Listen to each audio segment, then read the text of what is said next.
বন্ধুর পরামর্শে চাকরি ছেড়ে ফেসবুকে ভিডিও বানিয়ে সফল ইলেকট্রিক মিস্ত্রি রবিউল ইসলাম। নষ্ট যন্ত্রাংশ মেরামতের ভিডিও বানিয়েই মাসে 50,000 টাকা আয় করছেন তিনি। আমি একজন টেকনিশিয়ান, ইলেকট্রিশিয়ান এবং পাশাপাশি ইলেকট্রনিক্সের দোকানও আছে। প্রায় 25, 30, 40, 50,000 টাকা পর্যন্ত প্রত্যেক মাসে আমার ইনকাম হয়। ইনকামটা হলো কোনো ভিডিও ছাড়ার উপর নির্ভর করে। ইলেকট্রিক বিভিন্ন যন্ত্রাংশ মেরামতের ভিডিও সহ ট্রাভেল এবং ফুড ব্লগিং এর ভিডিও বানিয়ে এখন ভাইরাল রবিউল। বিভিন্ন প্রোডাক্টগুলো আসছে, ভিডিওর কিন্তু আমার অভাব হচ্ছে না। 4-5টা ফেসবুক পেজ চালাই। 2021 সাল থেকে নিজের প্রতিটি কাজের ছোট ছোট ভিডিও করেন এ কন্টেন্ট ক্রিয়েটর। কাজের ফাঁকে নিজের ভিডিওগুলোকে নিজেই এডিট করে আপলোড করেন তিনি। বর্তমানে ইলেকট্রনিক্সের একটা রানিং আমার দোকান আছে, আর পাশাপাশি আমি ফুড ব্লগিং করি। মরিয়ম ইলেকট্রনিক নামের একটি দোকানের একপাশে শখের বসে সেট করেছেন ছোট একটি স্টুডিও, যা থেকে এখন মাসে 1.5 লাখ টাকা আয় করছেন রবিউল। একবারে কম টাকায়, জাস্ট 1200 টাকায় আমি একটা স্টুডিও তৈরি করলাম। একটা সেলফি স্টিক নিলাম জাস্ট মোবাইলটা আটকানোর জন্য,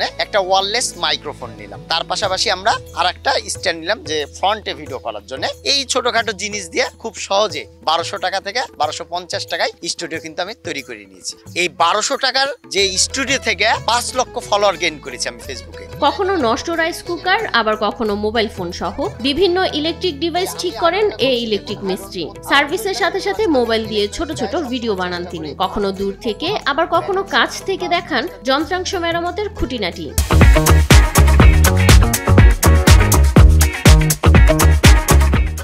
সকেটটা পুড়ে গেছে, আপনারা লক্ষ্য করুন, সকেটটা পুড়ে গেছে, তারটাও পুড়ে গেছে। প্রায় 3 বছর আগে বানানো স্টুডিও যেন রবিউলের জীবনে সচ্ছলতা ফিরিয়েছে। এটি যেন এখন তার সফলতার চাবিকাঠি। এক শুক্রবার ফ্যামিলিকে সময় দিই, আর এক শুক্রবার আমি বের হয়ে যায় ফুড ব্লগিং এর জন্য। ফুড ব্লগিংটা বিশেষ করে রাজশাহী শহরের যে লোকাল স্ট্রিট ফুডগুলো বা লোকাল যে খাবারগুলো, সেই খাবারগুলো সবার মাঝে আমি তুলে ধরি। আমি সবসময় চেষ্টা রাখি মধ্যবিত্ত খাবারগুলো মানুষের মাঝে তুলে ধরার, কেননা তারা কিন্তু ওই খাবারগুলো খেতে যেতে পারে। সময় সুযোগ পেলেই মোবাইল হাতে বেরিয়ে যান রবিউল। এটি যেন রবিউলের জাদুর কাঠি। বিভিন্ন স্থানে ঘুরে ঘুরে সংগ্রহ করেন নিজের ইনকামের খোরাক। তো এখন যেটা তুলছেন এটার প্রাইস কত? 120 টাকা, মানে এভারেজ যেটাই নিবে 120। ফেসবুকে ভিডিও দেখে এসেছেন তাই না? অলরেডি মাইনুল ভাই সে ভাইরাল খাবার, ভাই অসাধারণ স্বাদ।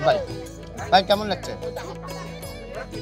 8ম শ্রেণী পর্যন্ত পড়ালেখা করলেও নিজ চেষ্টায় ভাগ্য বদলেছেন রবিউল। প্রথমে একটি ইলেকট্রনিক্স কোম্পানিতে মাত্র 20,000 টাকা বেতনে চাকরি করলেও এখন নিজের কর্ম দিয়েই মাসে 1.5 লাখ টাকা আয় করছেন বলে জানান তিনি। এই পর্যন্ত হয়েছে আলহামদুলিল্লাহ, অনেকই হয়েছে, মোটামুটি চলার মতন হয়েছে। মানে আমার যে দোকানের পাশাপাশি মোটামুটি আলহামদুলিল্লাহ অনেক টাকায় ইনকাম হচ্ছে। আমি হলো ইউসেফ থেকে পড়াশোনা করেছি 8 পাস। ঢাকাতে চাকরি করেছি দীর্ঘ 2 বছর মতো। ওখানে দীর্ঘ 2 বছর চাকরি করার পরে আমি আমার শহরে চলে আসলাম। আমি এখানে এসে ইলেকট্রনিক্স এর দোকান দিই। বন্ধুর পরামর্শে একটি সেলফি স্টিক, একটি ওয়্যারলেস মাইক্রোফোন, একটি মাউন্ট স্ট্যান্ড এবং মোবাইল কিনে বানিয়ে ফেলেন নিজের মিনি স্টুডিও। সেখানেই চলে তার ভিডিও ধারণ ও এডিটিং। মিনি স্টুডিও বানানোর ফলে এখন আর কারো সাহায্য লাগে না তার। আমাকে বললো যে আপনি নিজে কিন্তু ভিডিও আপলোড করতে পারেন। সে আমাকে পেজ মে সব ক্রিয়েট করে দিল। এই যে আমি ভিডিও আপলোড করা শুরু করলাম আলহামদুলিল্লাহ। ফেসবুকের কল্যাণে রবিউলের দোকানে এখন দূর দূরান্ত থেকে মানুষ বিভিন্ন ইলেকট্রনিক্স পণ্য ঠিক করতে আসেন বলেও জানান তিনি। এই অনলাইন জগতে এসে